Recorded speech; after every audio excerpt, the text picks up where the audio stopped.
And దీంట్లో choice రాయొచ్చా?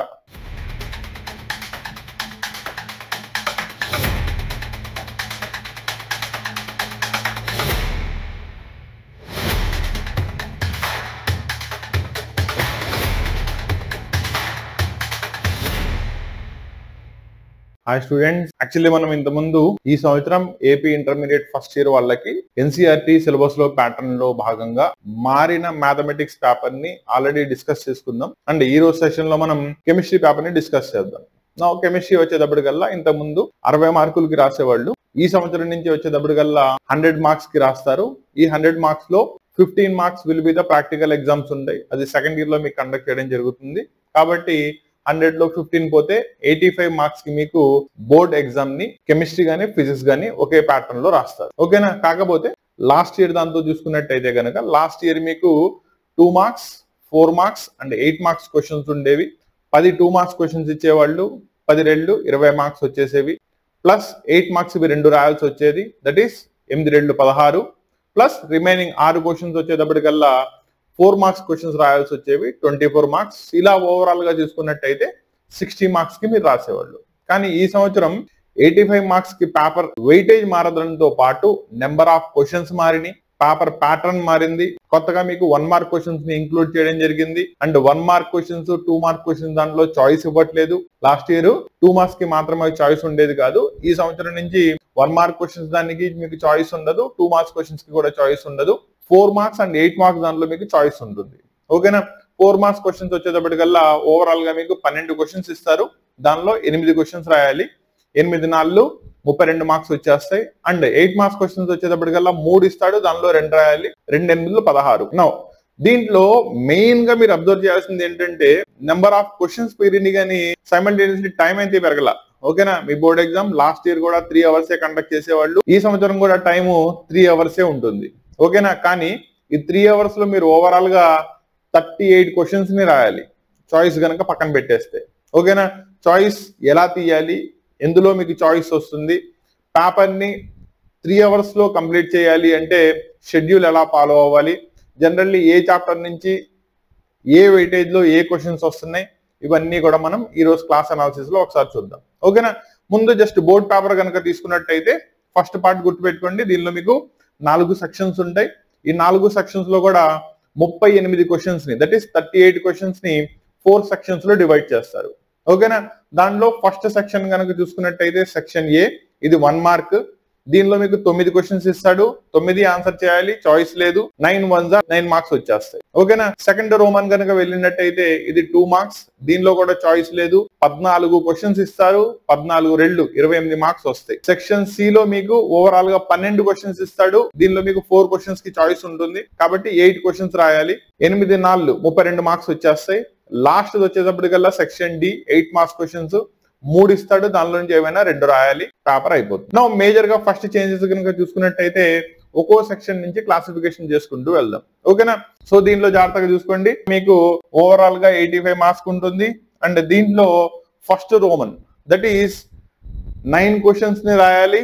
9 1s 9 marks వస్తాయి. And ఇక్కడ పాయింట్ గుర్తుపెట్టుకోండి, దీంట్లో మీకు 9 క్వశ్చన్స్ లో మల్టిపుల్ చాయిస్ క్వశ్చన్స్ ఇవ్వచ్చు, fill in the blanks questions ఇవ్వచ్చు, 1 లైన్ ఆన్సర్డ్ క్వశ్చన్స్ ఇవ్వచ్చు. అంటే మీకు క్వశ్చన్ అడుగుతాడు, దాని ఆన్సర్ ని ఎగ్జాక్ట్లీ 1 లైన్ లో రాస్తే సరిపోతుంది. ఓకేనా? 1 లైన్ లో రాయాలని చెప్పి 2 లైన్స్ వస్తే దాన్ని కుదించి రాయమాకండి. పాయింట్ ఏంటంటే 1 లైన్ ఆన్సర్డ్ క్వశ్చన్స్ అంటాం. ఓకేనా? ఇట్ మే బి 2 లైన్లు 3 లైన్లు క్యాలిక్యులేషన్ ఉంటే 4-5 లైన్లు కూడా రావచ్చు, దానిలో ప్రాబ్లం ఏం లేదు. ఓకేనా? That is simple word answer questions అన్ని కూడా దీనిలోకి వస్తాయి. నెక్స్ట్ దీంతో పాటు matching, assertion and reason questions కూడా ఇవ్వచ్చు. ఓకేనా? బోర్డ్ మోడల్ పేపర్ లో అయితే కనుక మీరు అబ్జర్వ్ చేసుకున్నట్టయితే దీంట్లో ఫస్ట్ 6 క్వశ్చన్స్ వచ్చేటప్పటికి ఫస్ట్ 3 క్వశ్చన్స్ వచ్చేటప్పటికల్లా మల్టిపుల్ చాయిస్ క్వశ్చన్స్ ఇచ్చాడు. నెక్స్ట్ 4th 5th 6th ఈ క్వశ్చన్స్ దట్ ఈస్ ఈ 4 క్వశ్చన్స్ వచ్చేటప్పటికల్లా 1 లైన్ ఆన్సర్డ్ క్వశ్చన్స్ ఇచ్చాడు. అండ్ లాస్ట్ 3 వచ్చేటప్పటికల్లా bits that is fill in the blanks ఇచ్చాడు. ఓకేనా? కాబట్టి వీటిల్లో 9 క్వశ్చన్స్ వస్తాయి. 9లో చాయిస్ లేదు, కంపల్సరీ 9కి 9 రాయాలి. ఓకేనా? సెక్షన్ బి లోకి వెళ్ళినట్టయితే ఓవరాల్ గా మీరు 14 క్వశ్చన్స్ ని ఆన్సర్ చేయాలి. 14 2s 28 మార్క్స్ వస్తాయి. అగైన్ చెప్తున్నాను, దీనిలో మీకు చాయిస్ లేదు. నెక్స్ట్ సెక్షన్ సి దగ్గర నుంచి section C and section D వీటిల్లో మీకు చాయిస్ ఉంటుంది. సెక్షన్ సి వచ్చేటప్పటికల్లా 8 క్వశ్చన్స్ రాయాలి, కానీ మీకు ఇవ్వడం మాత్రం 12 క్వశ్చన్స్ ఇస్తాడు. జాగ్రత్తగా చూసుకోండి. ఇక్కడ మీకు 24th క్వశ్చన్ నుంచి స్టార్ట్ చేసుకున్నట్టయితే 35th క్వశ్చన్ దాకా, అంటే ఓవరాల్ గా 12 క్వశ్చన్స్ మీకు 4 మార్క్స్ లో ఇస్తాడు. ఓకేనా? వీటిల్లో ఏవైనా పర్ఫెక్ట్లీ వచ్చినవి, that is calculations, simple calculations లో ప్రాబ్లమ్స్ ఇస్తాడు. అవి అయితే కనుక మీకు మార్క్స్ తీసే ఛాన్స్ కూడా లేదు, full out of full marks వచ్చేస్తాయి. కాబట్టి మోస్ట్ డెరివేషన్ బేస్డ్ కానీ ప్రాబ్లమ్ బేస్డ్ ప్రాబ్లమ్స్ ఉంటే కానీ ముందు అటెంప్ట్ చేయండి. థియరీ బేస్డ్ క్వశ్చన్స్ కి లాస్ట్ చాయిస్ ఇవ్వండి. ఓకేనా? అండ్ దీంట్లో చాయిస్ రాయొచ్చు, కాకపోతే ఆ చాయిస్ కోసం మీరు లాస్ట్ లో టైం పెట్టుకోండి. ఎందుకంటే మీకు ఈ సంవత్సరం నెంబర్ ఆఫ్ క్వశ్చన్స్ అసలు రాయాల్సినవి కనుక చూసుకున్నట్టయితే ఓవరాల్ గా 38 క్వశ్చన్స్ లో ఫస్ట్ లో 9 క్వశ్చన్స్ కంపల్సరీ రాయాలి, నెక్స్ట్ 14 క్వశ్చన్స్ కంపల్సరీ రాయాలి. వీటిల్లో చాయిస్ లేదు కదా, అవునా? కాబట్టి 14 + 9 23 క్వశ్చన్స్ రాయాలి. 23 క్వశ్చన్స్ రాసిన తర్వాత 8 క్వశ్చన్స్ రాయాలి. 31 ప్లస్ లాస్ట్ లో 2 అంటే 33 క్వశ్చన్స్ రాయాలి. ఒకవేళ ఏదైనా క్వశ్చన్ రాంగ్ గా రాశాను, దీనిలో నాకు మార్క్స్ పోయే ఛాన్స్ ఉందేమో అనుకుంటే గనక ఒక 2 క్వశ్చన్స్ చాయిస్ అని చెప్పి లాస్ట్ లో రాయండి. సో సి సెక్షన్ కనుక చూసుకున్నట్టయితే దీనిలో చెప్పింది అర్థమైంది కదా. ఓవరాల్ గా 12 క్వశ్చన్స్ ఇస్తాడు. These are all 4 marks questions. Compulsory attempt చేయాల్సిన క్వశ్చన్స్ 8. నెక్స్ట్ సెక్షన్ కి వెళ్తే that is LAQ sections. 3 questions ఇస్తాడు. వీటిల్లో 2 క్వశ్చన్స్ రాయాలి. అండ్ వీటిల్లో కంపల్సరీ జాగ్రత్తగా గుర్తుపెట్టుకోండి, ఒకటి ఆర్గానిక్ కెమిస్ట్రీ నుంచి కంపల్సరీ ఇస్తాడు. ఎగ్జాంపుల్ చూసుకోండి, లాస్ట్ లో కనుక చూసుకున్నట్టయితే that is 38th question, describe any 2 methods for the preparation of ethene and దాని యొక్క reactions ozone, that is ozonolysis question ఒకటి ఇచ్చాడు. Next cold and dilute alkaline KMnO4, that is buyers test ఇచ్చాడు. Next bromine తో reaction, addition reaction participate చేస్తుంది, దాని గురించి, that is అక్కడ మార్కోనికాఫ్ రూల్ ఎలా అప్లై అవుతుంది, మార్కోనికాఫ్ రూల్ ని అప్లై చేసుకుంటూ ప్రొడక్ట్ ఫార్మేషన్ ఎలా చెప్పాలి, ఇది మీకు కాన్సెప్ట్ క్వశ్చన్ వస్తుంది అక్కడ. ఓకేనా? ఇలా ఒక క్వశ్చన్ అయితే కంపల్సరీ ఆర్గానిక్ కెమిస్ట్రీ నుంచి వస్తుంది. నెక్స్ట్ ఒకటి వచ్చేటప్పటికల్లా మోస్ట్లీ అటామిక్ స్ట్రక్చర్ నుంచి వచ్చే ఛాన్స్ ఉంటుంది. అండ్ నెక్స్ట్ వచ్చేటప్పటికి ఎయిదర్ పీరియాడిక్ క్లాసిఫికేషన్ నుంచి కానీ కెమికల్ బాండింగ్ నుంచి కానీ ఒక క్వశ్చన్ అడగచ్చు. క్లియరా? నెక్స్ట్ వీటిల్లో ఈ 3 క్వశ్చన్స్ లో మీరు ఏవైనా పర్ఫెక్ట్లీ వచ్చిన 2 క్వశ్చన్స్ రాయండి. 2 16 మార్క్స్ వచ్చేస్తాయి. ఇక్కడతో మీకు 85 మార్క్స్ వెయిటేజ్ అయిపోతుంది. క్లియరా? అండ్ ఈ సంవత్సరం మీరు మారిన సిలబస్ ని కనుక చూసుకున్నట్టయితే మీకు ఇంత ముందు డైరెక్ట్లీ అటామిక్ స్ట్రక్చర్ తో స్టార్ట్ అయ్యేది. ఈసారి సమ్ బేసిక్స్ ఆఫ్ కెమిస్ట్రీ అయిపోయిన తర్వాత, దానిలో బేసిక్స్ మోల్స్ కాన్సెప్ట్ అంటే ఏంటి, డాల్టన్స్ అటామిక్ థియరీ ఇవన్నీ అయిపోయిన తర్వాత second chapter will be the atomic structure. ఓకేనా? దాని తర్వాత periodic classification, chemical bonding, thermodynamics, redox reactions, equilibrium. దీంతో పాటు ఈ సంవత్సరం ఆర్గానిక్ కెమిస్ట్రీకి ఎక్కువ వెయిటేజ్ ఇవ్వడం జరిగింది. ఆర్గానిక్ కెమిస్ట్రీలో కూడా మళ్ళీ 4 పార్ట్స్ చదువుకుంటారు. ఒకటి బేసిక్స్ ఆఫ్ ఆర్గానిక్ కెమిస్ట్రీ, దీనిలో వచ్చేటప్పటికల్లా బేసిక్ కాన్సెప్ట్, నామన్క్లేచర్ ఎలా ఉంటుంది, ఐసోమర్స్ ఎలా రాస్తారు, ఇవన్నీ కూడా దానిలో వస్తాయి. దీంతో పాటు small amount of purification methods ఇస్తాడు. దానిలో 1 మార్క్, దానిలో 2 మార్క్, దానిలో ఒక క్వశ్చన్ ఎక్స్పెక్ట్ చేయొచ్చు.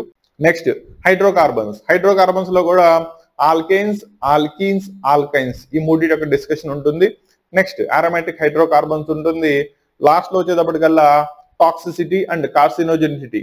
అండ్ ఆర్గానిక్ కెమిస్ట్రీలో కార్బన్స్ వచ్చేటప్పటికల్లా కార్సినోజెనిసిటీ కామన్ గా కనబడుతుంది కాబట్టి దాని గురించి చిన్న కాన్సెప్ట్ ని కలపడం జరుగుతుంది. ఒక క్వశ్చన్ ఎక్స్పెక్ట్ చేయొచ్చు. ఓకేనా?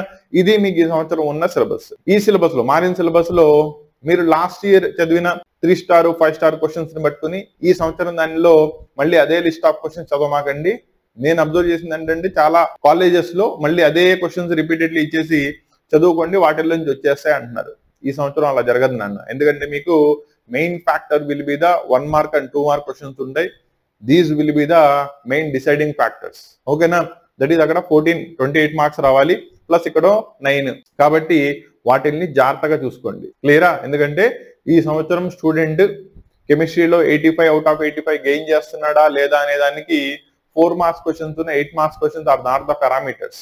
యాక్చువల్ పారామీటర్స్ వచ్చేటప్పటికల్లా 1 mark questions and 2 marks questions. 1 mark వచ్చేటప్పటికల్లా మీకు సబ్జెక్టివ్లీ దాని మీద గ్రిప్ ఉంటేనే, కాన్సెప్ట్ తెలిస్తేనే 1 మార్క్ క్వశ్చన్స్ అటెంప్ట్ చేయగలిగే ఛాన్స్ ఉంటుంది. ఎందుకంటే మీకు దాన్ని ఎక్కడి నుంచి అని అడగచ్చు. ఓకేనా?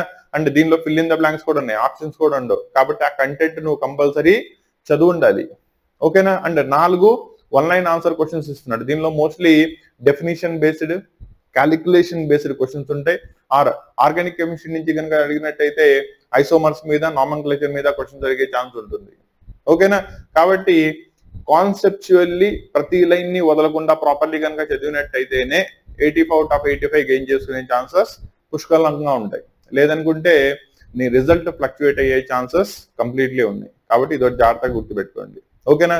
సో ఈ సంవత్సరం దానికి ఓన్లీ 3 స్టార్ 5 స్టార్ క్వశ్చన్స్ నే పట్టుకుని నా సిలబస్ అయిపోయింది, 2 సార్లు 3 సార్లు 4 సార్లు రివైజ్ చేశానని కూర్చోమాకండి. మొత్తం ఓవరాల్ గా కాన్సెప్ట్ అంతా కవర్ చేసుకోండి. క్లియరా? అండ్ దీంట్లో మెయిన్ మోస్ట్ ఇంపార్టెంట్ క్వశ్చన్స్, మళ్ళీ ఇంపార్టెంట్ క్వశ్చన్స్ చదవడం అంటున్నాడు, ఇంపార్టెంట్ క్వశ్చన్స్ అని మళ్ళీ చెప్తున్నాడు ఏంటి అనుకోమాకండి. ఈ సంవత్సరం రాగలిగే ప్రాబబుల్ కాన్సెప్ట్స్ అంటే ఏవేవి మీరు కవర్ చేసుకుంటే మార్క్స్ గెయిన్ చేసుకునే ఛాన్సెస్ ఉన్నాయనే దాని మీద కవర్ చేసుకుంటూ నెక్స్ట్ క్లాస్ చేస్తాం, దానిలో మళ్ళీ కలుద్దాం. ఓకేనా? అండ్ మ్యాథ్స్ పేపర్ డిస్కషన్ అయిపోయింది, కెమిస్ట్రీ పేపర్ డిస్కషన్ అయిపోయింది, next physics and biology paper discussions ఉన్నాయి.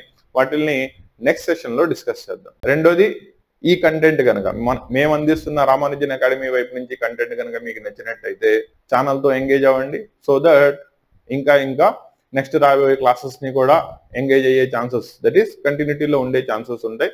ఆల్రెడీ మనం మ్యాథ్స్ వాళ్ళకి కనుక తీసుకున్నట్టయితే సెట్ చాప్టర్ తో స్టార్ట్ చేసాం.